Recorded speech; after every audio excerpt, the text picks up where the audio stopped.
Radio Claret América presenta Sediento de ti, la palabra, fuente de vida, con el sacerdote misionero claretiano Tony Díaz. Reflexiones diarias del Evangelio. Aquí iniciamos. Bienvenidos, hermanos, a nuestras reflexiones bíblicas de las lecturas del día. Hoy es viernes de la 15ª semana del tiempo ordinario. Viernes de la 15ª semana del tiempo ordinario. La primera lectura de hoy viene del libro del Éxodo, capítulo 11, versículos 10 al 12 y 14.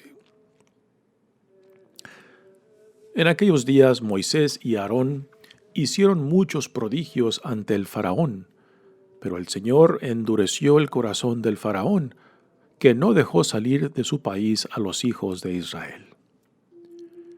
El Señor les dijo a Moisés y a Aarón en tierra de Egipto: Este mes será para ustedes el primero de todos los meses y el principal del año. Díganle a toda la comunidad de Israel: el día 10 de este mes tomará cada uno un cordero por familia, uno por casa.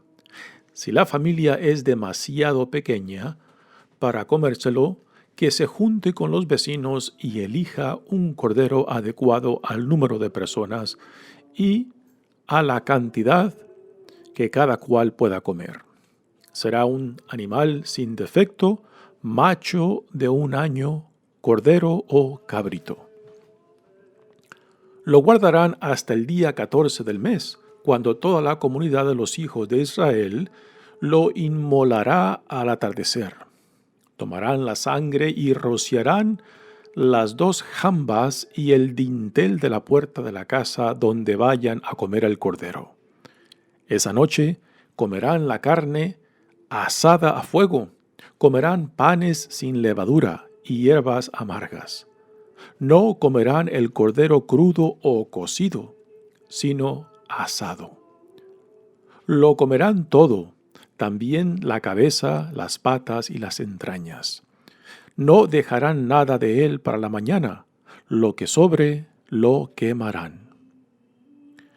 Y comerán así, con la cintura ceñida, las sandalias en los pies, un bastón en la mano y a toda prisa, porque es la Pascua, es decir, el paso del Señor. Yo pasaré esa noche por la tierra de Egipto y heriré a todos los primogénitos del país de Egipto, desde los hombres hasta los ganados. Castigaré a todos los dioses de Egipto, yo, el Señor. La sangre les servirá de señal en las casas donde habitan ustedes. Cuando yo vea la sangre, pasaré de largo y no habrá entre ustedes plaga exterminadora, cuando hiera yo la tierra de Egipto. Ese día será para ustedes un memorial y lo celebrarán como fiesta en honor del Señor. De generación en generación celebrarán esta festividad como institución perpetua. Palabra de Dios. El salmo responsorial es el Salmo 115 y el responsorio es: Cumpliré mis promesas al Señor. Cumpliré mis promesas al Señor. ¿Cómo le pagaré al Señor todo el bien que me ha hecho? Levantaré el cáliz de salvación e invocaré el nombre del Señor. A los ojos del Señor es muy penoso que mueran sus amigos. De la muerte, Señor, me has librado, a mí, tu esclavo e hijo de tu esclava. Te ofreceré con gratitud un sacrificio, e invocaré tu nombre. Cumpliré mis promesas al Señor ante todo su pueblo. Cumpliré mis promesas al Señor. El Evangelio de hoy viene de Mateos capítulo 12, versículos 1 al 8. Un sábado atravesaba Jesús por los sembrados. Los discípulos que iban con él tenían hambre y se pusieron a arrancar espigas y a comerse los granos. Cuando los fariseos los vieron, le dijeron a Jesús: «Tus discípulos están haciendo algo que no está permitido hacer en sábado». Él les contestó: ¿No han leído ustedes lo que hizo David una vez que sintieron hambre él y sus compañeros?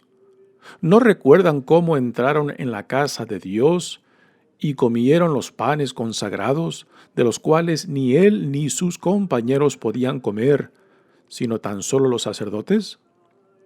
¿Tampoco han leído en la ley que los sacerdotes violan el sábado porque ofician en el templo y no por eso cometen pecado?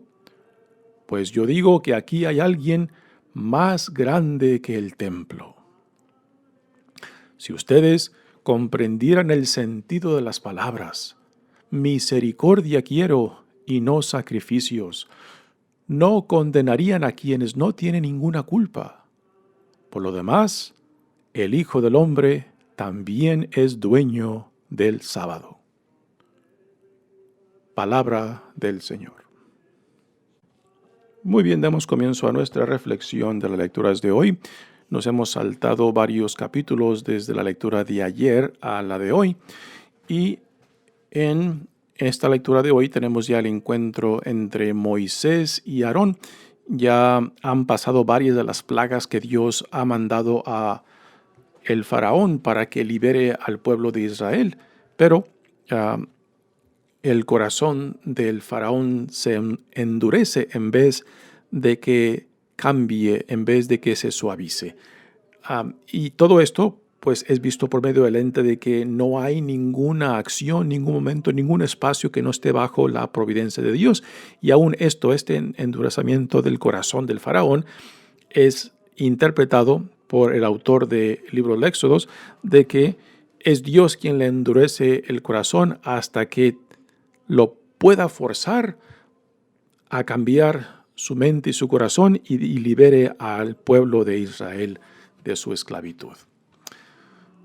Tenemos aquí a Moisés y Aarón, que son los representantes de Dios ante el faraón cuando se llevan a cabo las diferentes plagas. Y esta última que se nos narra en esta lectura es la última cuando Dios pasará matando a primogénito de hombres y animales. Y esta será la última plaga, la última prueba de Dios ante el faraón para que deje libre a los hijos de Israel. Y con esta última plaga también se nos da los detalles de este ritual central aún hoy en día para la comunidad judía, que es la Pascua.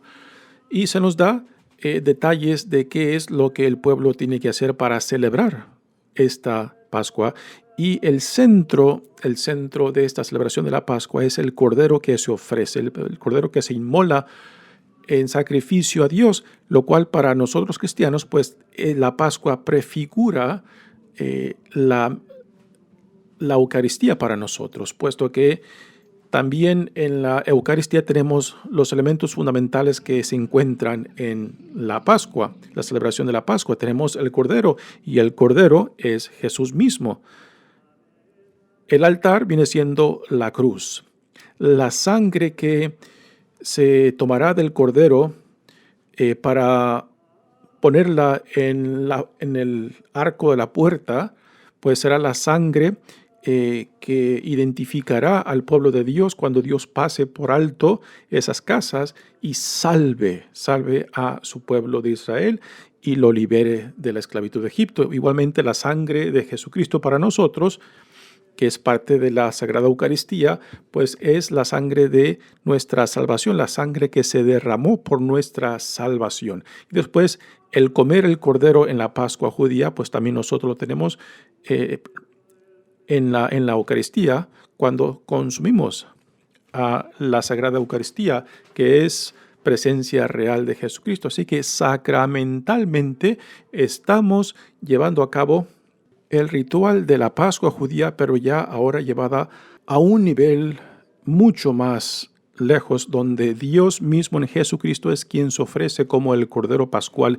Es Dios mismo que se ofrece para nuestra salvación, para darnos nueva vida.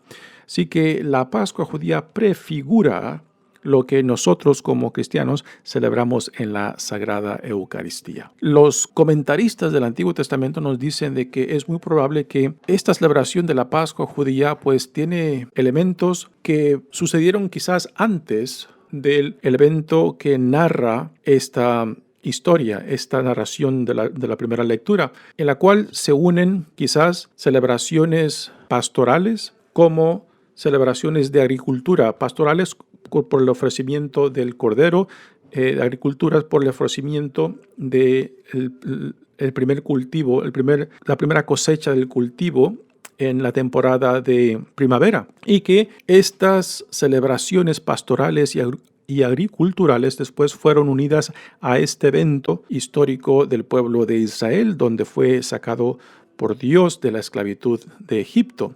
Entonces aquí se unen celebraciones previas del pueblo hebreo unidas a la experiencia de liberación y salvación de Dios de un pueblo oprimido, de un pueblo esclavizado en Egipto, que después Dios lo libera ¿para qué? Para llevarlo a la tierra prometida.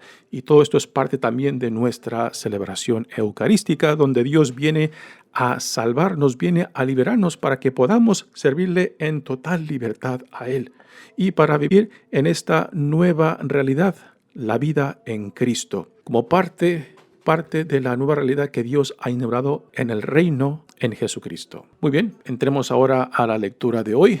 Dice, en aquellos días Moisés y Aarón hicieron muchos prodigios ante el faraón. Estos prodigios vienen siendo las otras plagas que Dios ya había mandado al faraón. Pero el Señor endureció el corazón del faraón, que no dejó salir de su país a los hijos de Israel. Aquí hay que apreciar, ¿no?, de que todo detalle es interpretado por el medio del lente de la fe en el Dios de Israel, que no hay espacio, no hay momento, no hay situación que esté fuera de esta providencia de Dios. Así que aún el endurecimiento del corazón del faraón es visto como causa de Dios, o sea, de que Dios le endurece el corazón hasta que no lo force ya plenamente y vea claramente que estas plagas que está viendo vienen de Dios para forzarlo a que deje a su pueblo en libertad. El Señor les dijo a Moisés y Aarón en tierra de Egipto: este mes será para ustedes el primero de todos los meses y el principal del año. Díganle a toda la comunidad de Israel: el día 10 de este mes tomará cada uno un cordero por familia, uno por casa. También los críticos, los comentaristas del Antiguo Testamento nos dicen de que quizás estos detalles rituales fueron adoptados después del evento que narra esta lectura. Así que es muy probable que estos detalles del ritual fueron añadidos con el tiempo a la celebración de la salida de Egipto por el poder de Dios. Si la familia es demasiado pequeña para comérselo, que se junte con los vecinos y elija un cordero adecuado al número de personas y a la cantidad de cada cual pueda comer. Será un animal sin defecto, macho de 1 año, cordero o cabrito. Aquí parte de este ritual pues incluye comida, incluye familia, incluye también sentido de comunidad. Si una familia es muy pequeña para consumir un cordero, que se una a la otra. Así, aquí también entra el sentido de comunidad. Y después continúa: lo guardarán hasta el día 14 del mes, cuando toda la comunidad de los hijos de Israel lo inmolará al atardecer, lo ofrecerá en sacrificio, ¿no? Lo cual esto prefigura también lo que se llevará a cabo en el templo de Jerusalén, con los rituales de sacrificios de animales. Y aquí se está prefigurando todo esto. Tomará la sangre y rociarán las 2 jambas y el dintel de la puerta de la casa donde vayan a comer el cordero. Aquí la sangre es un símbolo muy poderoso, muy fuerte y muy importante. La sangre en la mentalidad hebrea, judía, aún hoy en día, es el símbolo de la vida misma. La vida está en la sangre. Por eso aún hoy en día un judío no puede consumir la sangre de ningún animal que coma. El animal tiene que ser totalmente desangrado, porque consumir la sangre es consumir la vida misma y ese es un tabú. Es algo prohibido. Así que la sangre rociada en las jambas y el dintel de la puerta, o sea, en el arco de la puerta, será símbolo de identificación de que esta casa es casa de los hijos de Israel, del pueblo de Dios, que cuando Dios pase hiriendo mortalmente al primogénito de animal y hombres de Egipto, entonces Dios pasará en alto, lo cual es el significado de la palabra Pascua, pasar en alto. Dios herirá mortalmente a los primogénitos de hombres y animales, pero a las familias hebreas que se encuentran en estas casas identificadas por la sangre en el arco de la puerta, pues entonces serán salvadas. Y repito, ahí el nombre, el significado de la Pascua, que Dios pasa en alto. En inglés es Passover, que se salta Dios esa casa porque es casa de los hijos de Dios y que por tanto ahí Dios no impondrá la plaga que está llevando a cabo en todo Egipto. Esa noche comerán la carne asada a fuego, comerán panes sin levadura y hierbas amargas. Estos detalles aún son parte de la celebración que aún hoy en día entre la comunidad judía se lleva a cabo cada año cuando celebran la Pascua. Cuando Jesús se reúne con sus discípulos en la última cena es precisamente esto que está celebrando la Pascua judía. Pero un detalle muy curioso y interesante y importante, que en las 4 narrativas que tenemos de la última cena en los evangelios del Nuevo Testamento, no se menciona ninguna vez de que el platillo principal fue el cordero. No hay ninguna mención de cordero, porque se entiende que simbólicamente Jesús es el cordero que se está ofreciendo, que se está entregando, que se está donando para nuestra salvación. Así que es un detalle muy interesante que no aparece en la última cena en los 4 evangelios, porque Jesús es el cordero que se presenta, se da, se entrega por nosotros. Y su sangre es su sangre de salvación para nosotros. No solamente el perdón de los pecados, sino también salvación para entrar a la nueva vida en Cristo dentro del reino de Dios. No dejarán nada de él para la mañana. Lo que sobre lo quemarán. ¿Y por qué? Porque este cordero que fue inmolado ya es algo sagrado. Entonces dejar cualquier sobra, dejar cualquier parte del cordero que no fue consumido, entonces es pues desacrar lo que fue inmolado a Dios. Por eso aquello que sobra es quemado, que es también lo que se lleva a cabo en los holocaustos ofrecidos a Dios, el quemar la ofrenda para Dios, ¿no? Así que nada se debe de desperdiciar porque es sagrado. Y si sobra algo, pues se incinera, se quema, reconociendo que esta inmolación, esta ofrenda a Dios es algo sagrado. Y comerán así, con la cintura ceñida, las sandalias en los pies, un bastón en la mano y a toda prisa. Porque la Pascua, porque es la Pascua, es decir, el paso del Señor. Es un detalle también muy interesante para nosotros que nos puede recordar algo muy importante. El pueblo de Dios tiene que llevar a cabo este ritual, esta última cena, vestidos con bastón, preparados para salir, preparados para la jornada. Y para nosotros esto lleva un gran mensaje de que la vida misma es una jornada y que por tanto hay que caminar ligero y considerar cómo a veces nos rodeamos de tantas cosas y que a últimas todas estas cosas con las cuales nos rodeamos a últimas se convierten en peso para nosotros, se convierten en posesiones que a últimas terminan apoderándose de nosotros, que porque tenemos tanto y después tenemos que proteger todo este tanto que tenemos y después la imposibilidad de movernos, la imposibilidad de tener la flexibilidad de movimiento, pero ya no lo tenemos porque estamos esclavizados a nuestras posesiones, estamos esclavizados a lo que tenemos, ¿no? Así que estos detalles de que el pueblo al comer el cordero de la Pascua, que estén listos para viajar, para salir, pues esto es la vida. La vida es una jornada, ¿no? Y hay que tener esa libertad para poder moverse, para poder caminar, para poder levantar la tienda y seguir caminando y no dejar que nuestras posesiones, que lo que tenemos a últimas terminen siendo nuestros señores y que nosotros nos convertamos en sus posesiones. Es un bello detalle, yo creo que es muy significante para nosotros.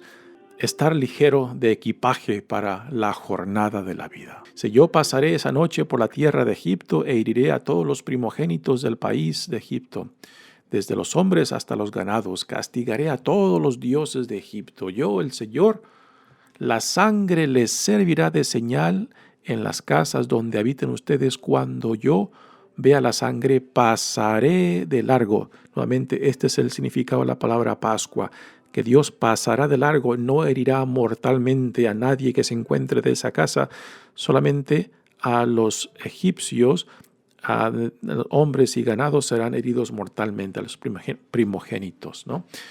Y no habrá entre ustedes plaga exterminadora cuando hiera yo la tierra de Egipto. Así que nuevamente aquí tenemos estos detalles del ritual de la Pascua judía que por necesidad los tenemos que entender y apreciar para poder entender y apreciar nuestra Sagrada Eucaristía, porque la Eucaristía toma todos estos símbolos, este significado de la Pascua judía y la introduce a lo que para nosotros es el ritual central de nuestra identidad cristiana católica.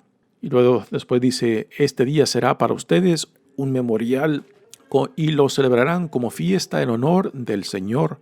De generación en generación celebrará esta festividad como institución perpetua. Así como Jesús mismo, y particularmente en su entrega, en su donación de sí mismo por nuestra salvación, es el evento central y fundamental de nuestra fe, pues entonces esto es para los judíos igualmente esta celebración. Muy bien, pasemos ahora al Evangelio de hoy, que viene de Mateos.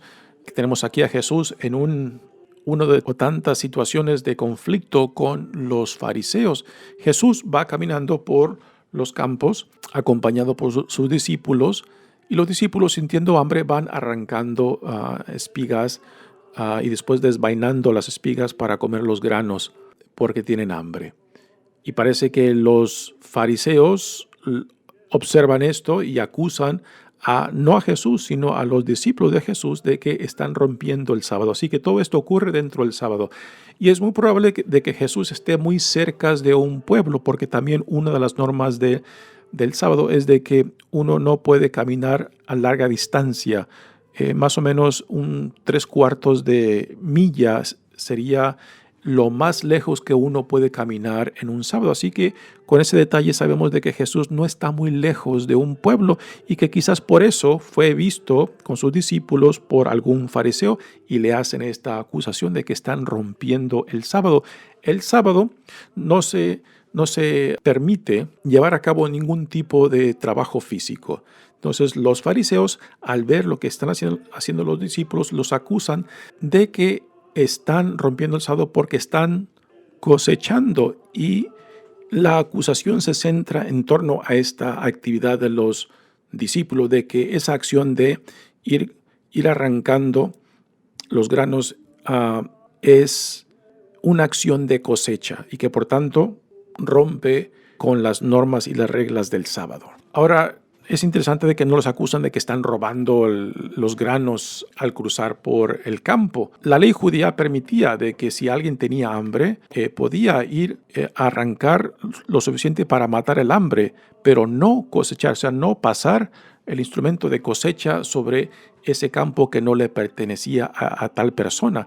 Pero si una persona tenía hambre, podía entrar a cualquier campo y comer lo suficiente para matar el hambre. Y eso la ley judía sí lo permitía. Así que aquí en esta acusación de los fariseos es de que la acción de ir desgranando es una acción de cosecha y por eso los acusan. Y aquí Jesús le responde a la acusación con dos casos muy interesantes. Uno de David, que cuando siente hambre entra a un templo y consume los panes sagrados que solamente los sacerdotes estaban permitidos consumirlos. Entonces aquí Jesús cita una situación de David para decir, bueno, ¿y por qué a David, el rey por excelencia, no se le considera que él pecó al hacer esto, ¿no? Y después pone otro ejemplo de los sacerdotes que celebran los ritos el sábado y que por tanto no se les considera que está rompiendo el sábado, puesto que es el día que más trabajan, como hoy en día, por ejemplo. Antiguamente los domingos no se permitía ningún tipo de trabajo. En algunas naciones de Europa aún se guarda el domingo de que no se permita ni venta ni compra. Muchos comercios están cerrados. En Estados Unidos ya hemos perdido toda esta tradición.